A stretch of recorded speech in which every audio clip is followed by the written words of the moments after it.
even before the domestic terrorist attack at Oklahoma City in 1995, the Clinton administration was exploiting this threat to demand all kinds of authoritarian powers. And once that terrorist attack happened at Oklahoma City, then they were off to the races.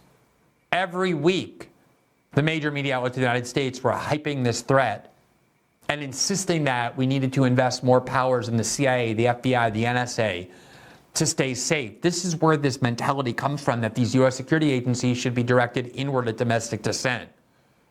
And so you cannot understand today's crisis without understanding this decade. And every year that goes by, I know more and more people don't know about these events because they become more and more distant historical events. So it's really worth, even for those of you who remember it, revisiting it and using the political transformation of Gore Vidal to do so, which I find incredibly fascinating, but also relevant to today. So one of the very first events that spawned this anti-government rage was the raid I referenced earlier at Ruby Ridge in Idaho, where the Weaver family had an ideology of white separatism, of anti-government ideology that happens to be legal in the United States. You may not like it, you may not support it, but you're allowed to move to Idaho, to get off the grid, and to decide that you want to live a life of separation from society because you don't think society is healthy any longer. That is your absolute right to do. But the US government didn't think so. They harassed the family, they tried to prosecute them, they tried to serve warrants on them. And it finally led to an 11-day siege by the FBI and ATM and other agents at their ranch in Idaho. And federal agents just killed several members of the Weaver family. Here from the New York Times, September 1st, 1992, white supremacist surrenders after 11-day siege. Quote, Randy Weaver, a white supremacist whose defiance of the law made him a hero to hate groups in the West, surrendered to the authorities today, ending an 11-day siege at his mountaintop cabin in the woods of North Idaho. The standoff, which began with 2 days of gunfire that killed Mr. Weaver's 13-year-old son, Samuel, his wife, Vicky, and a Deputy United States Marshal, William Dogan, as well as his dog and his golden retriever, ended early this afternoon without a shot being fired. The 44-year-old fugitive had vowed to die rather than turn himself over to the small army of federal agents, National Guard troops, and police officers who had surrounded his cabin atop steep cliffs in the Selkirk Mountains. Supporters of Mr. Weaver, who taunted and cursed the authorities for the last week, have accused them of overkill. A fugitive for 19 months, Mr. Weaver was wanted on federal gun charges. So, of course, the New York Times was trying to justify that. It turned out Randy Weaver sued the government, so did other people who were injured there. They won multi-million-dollar settlements. The investigation of the FBI concluded that the FBI used reckless force and was essentially harassing a citizen for purely ideological ends. Ended up shooting and killing members of his family unjustly. But that was the mentality that had taken hold of the U.S. security state, that they were there not to fight foreign terrorist organizations. At the time, Al-Qaeda was very active. They would end up attacking the World Trade Center that decade. But they were focused, as they are now, primarily on domestic dissent. That anti-government rage escalated severely with the hideous government assault on the Branch Davidian compound in Waco, Texas. Here was the New York Times version of it. The New York Times on April 20th, 1983. You see a big headline there, apparent mass suicide ends a 51-day standoff in Texas. And the overview there is death in Waco. Scores die as cult compound is set afire after FBI sends in tanks with tear gas. Apparent mass suicide ends 51-day standoff in Texas. Quote, hours after federal agents began battering holes in the walls of the Branch Davidian compound and spraying tear gas inside, David Koresh, the leader of that group, and more than 80 followers, including at least 17 children, apparently perished today when flames engulfed the sprawling wooden complex on the Texas prairie. Officials of the FBI said they believe that Mr. Koresh, a self-described messiah who prophesied to his followers that they would meet their end in an apocalyptic confrontation with the law, gave the order to burn the compound down in the 51st day of a standoff with federal agents. FBI officials said smashing the walls and filling the building with tear gas was intended to increase pressure on the cult members who had resisted all previous demands for surrender. But the officials insisted that the tear gas was not flammable and that the fire was set by cult members who poured fuel around the perimeter of the compound and lit matches. Quote, they all willingly followed. FBI officials said they believe that 95 people were inside the compound when the fire began, including 17 children under the age of 10, and that it only knew of the 9 survivors, 4 of whom were at hospitals this evening and 5 of whom were taken to the local jail. Now, investigations of the incident at Waco under Clinton's Attorney General Janet Reno created a much different picture than the New York Times depicted. Namely, that it was almost definitely the case that the FBI agents who had seized that compound or sieged it shot canisters that caused this fire and incinerated the people inside and killed them. And I'm going to show you Gore Vidal's attacks on the FBI in just a minute and let him express the critiques in its most eloquent form. Critiques that got him expelled from left liberal circles where he had spent his entire life inhabiting for the crime of questioning the U.S. security state and its abuse of its power against American dissidents. But the propaganda was that David Koresh was a threat to those children, that he was molesting them. And I guess the government decided it would be better to burn them alive and kill them, which is what the government did, then allow that to continue. Here is a news report from a local affiliate at the time reporting on what happened in Waco. The flames may be out, but a firestorm of controversy rages on after the assault on the Branch Davidian compound. Officials are starting to look for answers after doomsday in Waco. This morning, investigators began sifting through the embers of the Waco compound, searching for the bodies of more than 80 cult members believed killed in the fire.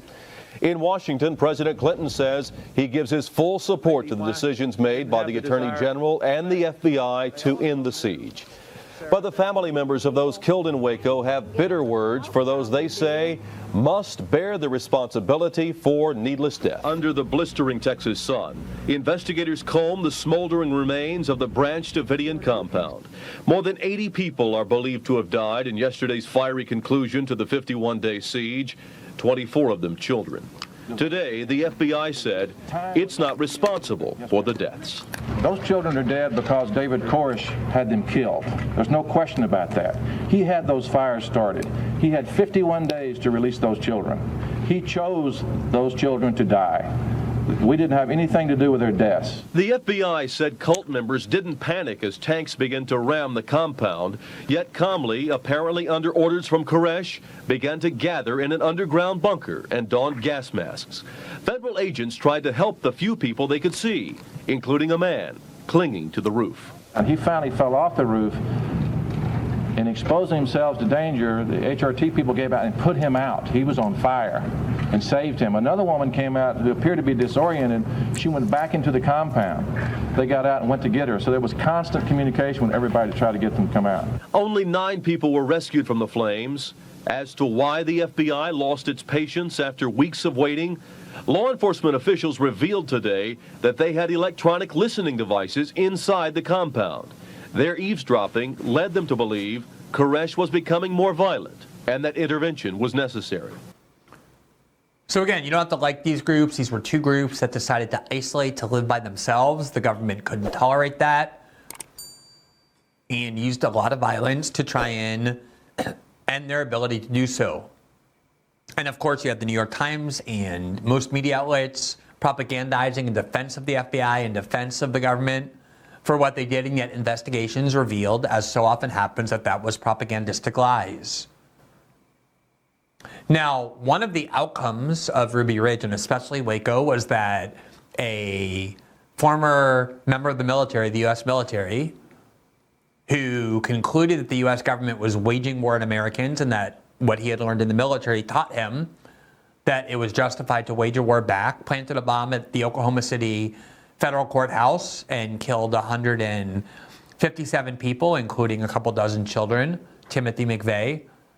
And the minute that happened, the Clinton administration seized on that attack to insist that the gravest threat that the United States faced was one of anti-government right-wing sentiment, and began demanding a huge series of powers, just like the Bush administration did after 9/11, that would have vested the Clinton administration and the U.S. government with previously unthinkable powers of surveillance and detention and monitoring, all in the name of this huge threat that they built up after Oklahoma City, but even really before. Here you see the New York Times article that is really right to the point. Clinton seeks broad powers in battle against terrorism as Oklahomans mourn their loss. They didn't even wait until the bodies were cleared from the courthouse before the Clinton administration began demanding powers.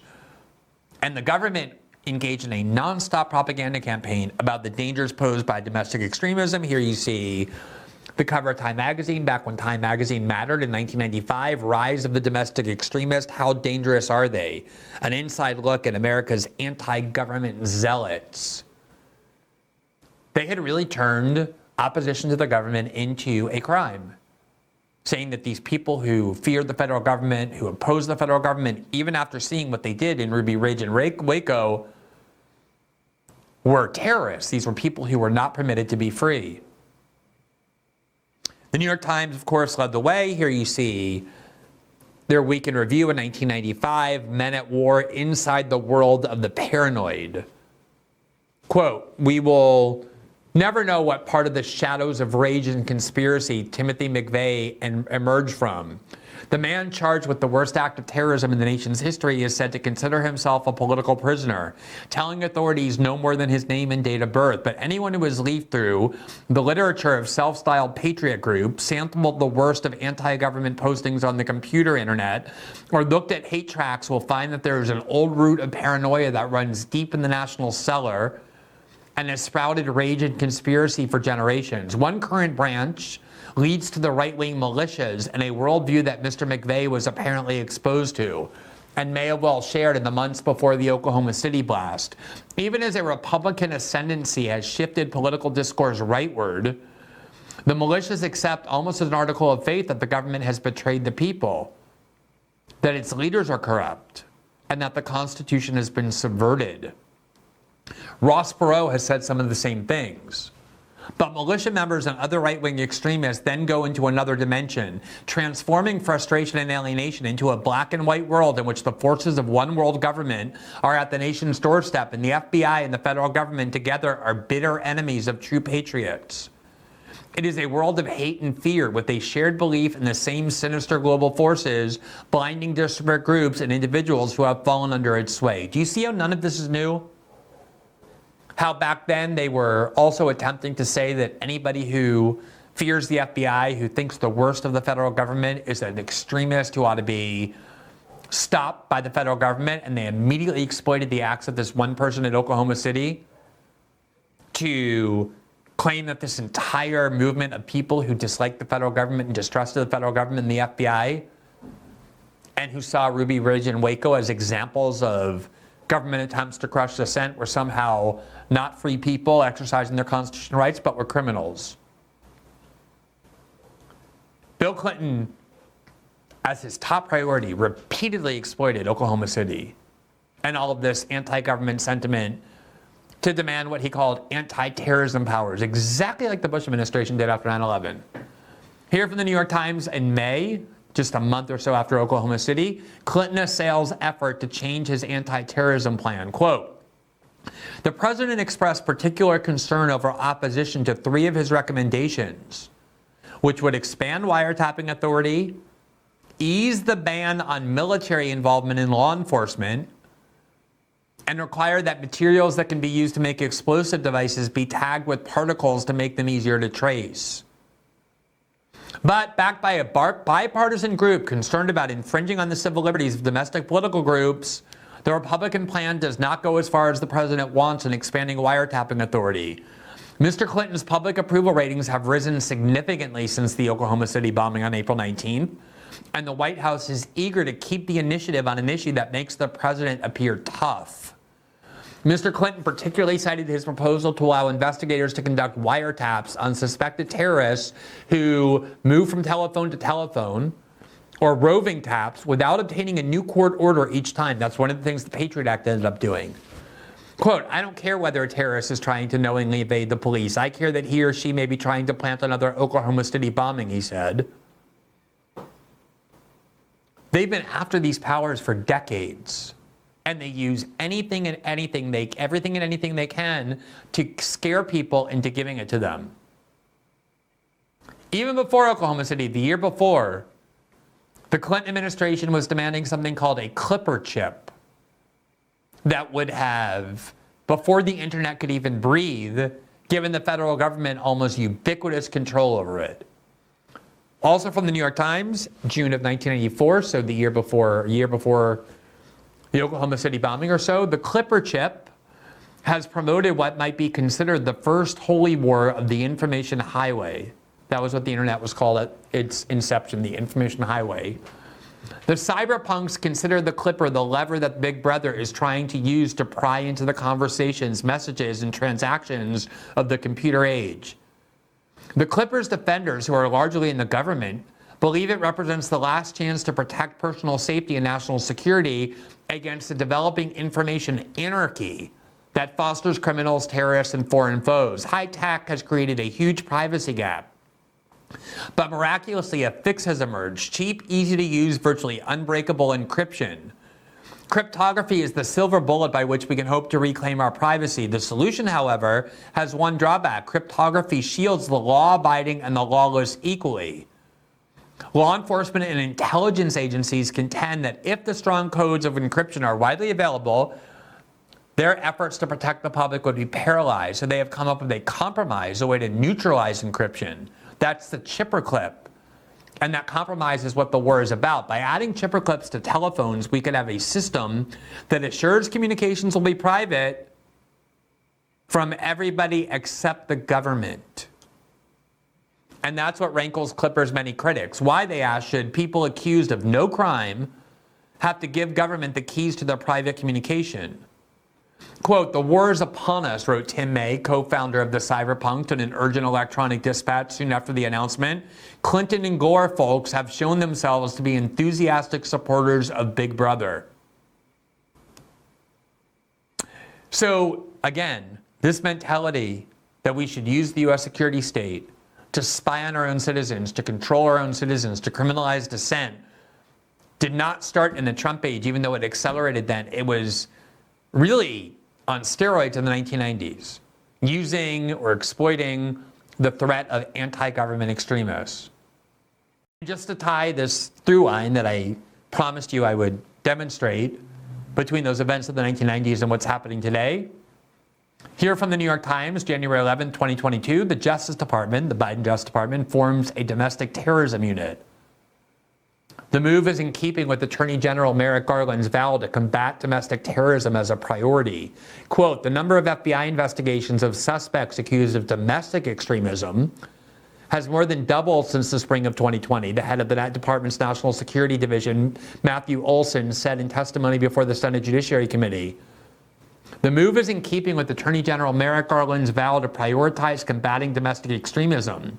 It comes as the Justice Department investigates the January 6th attack on the Capitol, an assault that underscores the resurgence of domestic extremism, driven in part by the baseless perception that the 2020 election was marred by election fraud. Last year, the Biden administration unveiled a national strategy to tackle domestic extremism, which called for preventing recruitment by extremist groups and bolstering information sharing across law enforcement. The two most dangerous types of domestic extremists, Mr. Sonborn said, are driven either by racial or ethnic beliefs, oftentimes, quote, advocating for the superiority of the white race, or by anti-government sentiment from members of militia or anarchist groups. If there is anything embedded in the constitutional framework, it is the right to be anti-government, to be skeptical of government power, to believe the government shouldn't be trusted. And going back to the Clinton years and now in the Biden years, Joe Biden, even before he was inaugurated, announced in the Wall Street Journal that he wanted to make fighting domestic extremism the top priority of the administration.